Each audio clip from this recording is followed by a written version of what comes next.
कुछ लोगों को लगता है कि उनकी चालाकियाँ मुझे समझ नहीं आती। मैं बड़ी खामोशी से देखता हूँ उनको अपनी नजरों से गिरते हुए। हर कोई कहता है कि चालाक बन जाओ, ये दुनिया सीधे साधे और साधारण लोगों के लिए नहीं है। अगर ऐसे ही रहोगे तो हर कोई बेवकूफ बनाकर चला जाएगा। दोस्तों, जब बाढ़ आती है तो बड़े बड़े पेड़ों को बहा कर ले जाती है। घास वहीं की वहीं बनी रहती है क्योंकि वो झुक जाती है, लेकिन पेड़ तन कर खड़े रहते हैं इसीलिए टूट जाते हैं। अब आप ही बताइए, इन दोनों में से चालाक कौन है, पेड़ या घास? दोस्तों, समझदार इंसान वही है जो परिस्थितियों और स्थितियों के हिसाब से अपने आप को ढालने की कला जानता है। यदि इंसान को ये लगने लगे कि कोई उसे बेवकूफ बनाना चाहता है, तब उसे अपनी चालाकी का इस्तेमाल करना चाहिए। लेकिन जब उसको लगे कि सब उसको समझदार समझकर सम्मान दे रहे हैं, तब उसको एक साधारण इंसान की तरह रहना चाहिए। किसी ने क्या खूब कहा है, बाहर से सुलझा हुआ दिखने के लिए अंदर से बहुत उलझना पड़ता है। जिंदगी की राह पर चलने के लिए हर राह की चाल को समझना पड़ता है। कभी कभी खुशियों को पाने के लिए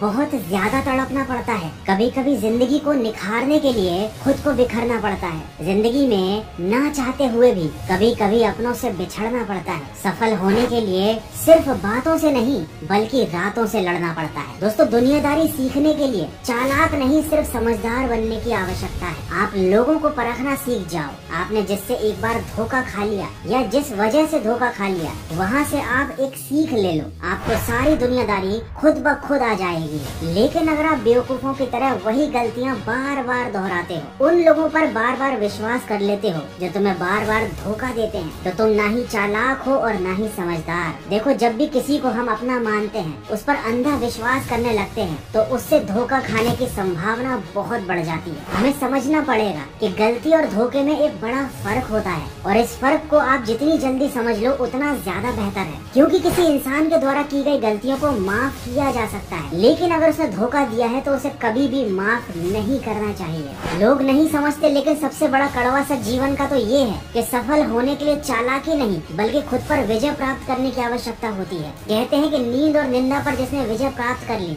उन्हें जिंदगी में आगे बढ़ने से कोई नहीं रोक सकता। इसीलिए कभी भी निंदा से घबराकर अपने लक्ष्य का पीछा करना मत छोड़ना, क्योंकि जैसे ही आपको लक्ष्य प्राप्त होगा, आपकी निंदा करने वालों की आपके प्रति राय ही बदल जाएगी। दोस्तों, जीवन में जो लोग साथ रहकर छल करें, धोखा दें, चुगली करें, बातों को गलत तरीके से किसी और के सामने रखें, उनका साथ छोड़ देना ही बेहतर होता है। और अगर आप ऐसे लोगों के साथ रहकर उनकी तरह बनना चाहते हो और आपको लगता है कि ऐसे ही सफलता मिलती है, तो ये आपकी गलत सोच है। वीडियो के अंत में बस यही कहूँगा कि किसी के भी साथ गलत करने के बाद अपनी बारी का इंतजार जरूर करना, क्योंकि किस्मत जब तमाचा मारती है तो वो मुंह पर नहीं रूह पर लगता है। जिंदगी में कुछ मिले या ना मिले, कभी ऐसा काम मत करना कि रात में चैन से सोने तक को ना मिले, क्योंकि सुकून ही जिंदगी में सबसे बड़ा धन है। अगर ये छिन गया तो आपकी मदद कोई नहीं कर पाएगा। दोस्तों, अपने अच्छे उसूलों पर चलने के साथ साथ खुद को बदमाश लोगों से बचा कर भी रखना, क्योंकि धोखा देती है अक्सर मासूम चेहरे की चमक। हर कांच का टुकड़ा हीरा नहीं होता। तो ना ही धोखा खाइए और ना ही कभी किसी और के साथ धोखा कीजिए। बस अपनी सकारात्मक सोच के साथ अपने लक्ष्य की तरफ बढ़ते चलिए। मैं मिलूंगा आपसे अगले वीडियो में जो आपके जीवन में सकारात्मक ऊर्जा को भर दे और आपको दिखाए एक सही दिशा। सुनते रहिए मन की आवाज।